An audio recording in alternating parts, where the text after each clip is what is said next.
name is Jalika Barry, and I'm a Master Explainer at the Everett Children's Garden. As a Master Explainer, I serve as a mentor to the intern explainers who are in the program. The main part of what I do is stations where visitors and especially children get to learn about nature, ask questions, and create crafts. And I'm Elliot Nagel, director of the Thane Family Forest at the New York Botanical Garden.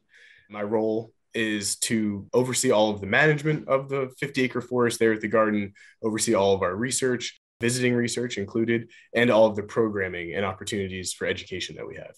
Elliot, could you please share with us what sparked your interest in science and nature? And was there a person who helped nurture your interests? When I was younger, my parents introduced me to nature, taking me to parks throughout New Jersey, which is where I'm from. There was this lot across the street from my house growing up that I used to play in. Going to undergrad, I kind of pursued all different things from journalism to marine biology to music. I didn't find my way back into natural areas until I was ran across this creek that was polluted by my school, and I wanted to try to figure out how to clean it up. Happened to have a class at that point in time which was focused on that, and there was a professor, Dr. Hartman at Rutgers University, who really led me through that process of what does it mean to try to clean up and restore this area. And I ended up doing that for 3 years, and that is what really put me on the trajectory to work in natural areas. Jalika, what has inspired you to pursue an interest in science and nature? And was there a specific person who helped you along the way?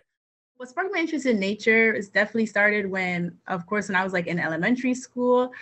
We had this science teacher named Miss West, and she always would like take us outside to look at the different plants. And I always thought it was very interesting, like to figure out how plants work and how like insects and different animals depend on plants. Even now, like in the garden, I feel like I appreciate nature even more because when I walk in every morning, it's always very peaceful and like nature makes me calm, makes me happy.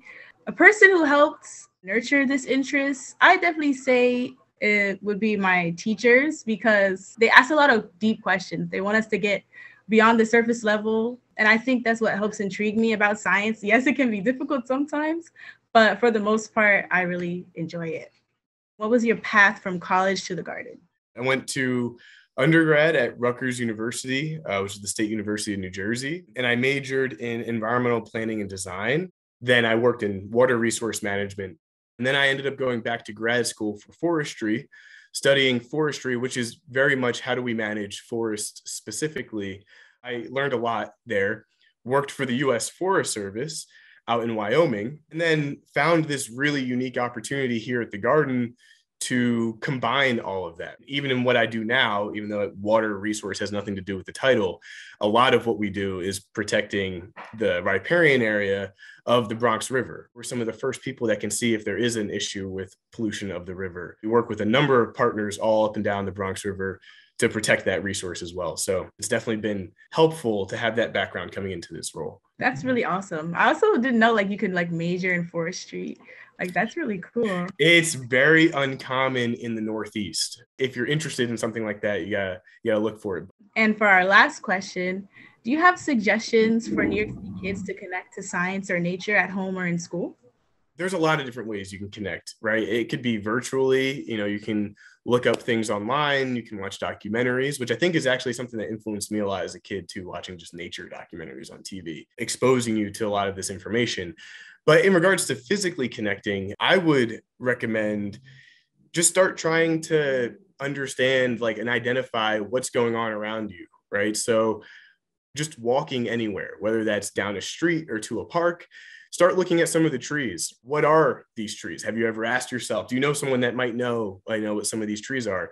There's a number of actual phone applications out there that are getting much, much better at identifying plants. iNaturalist is one of them.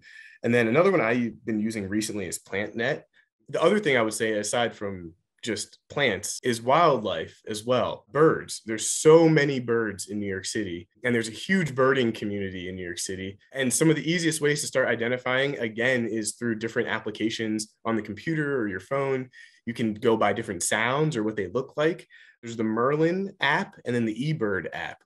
The second I started to try to identify stuff, then you start to realize like how complex all of it is and how many more things you don't know. And then it just gets more and more exciting. So definitely the first place to start, I think, is in our own backyard. Thank you, Elliot, for coming and for answering our questions. I hope you have a great day. Absolutely, you too.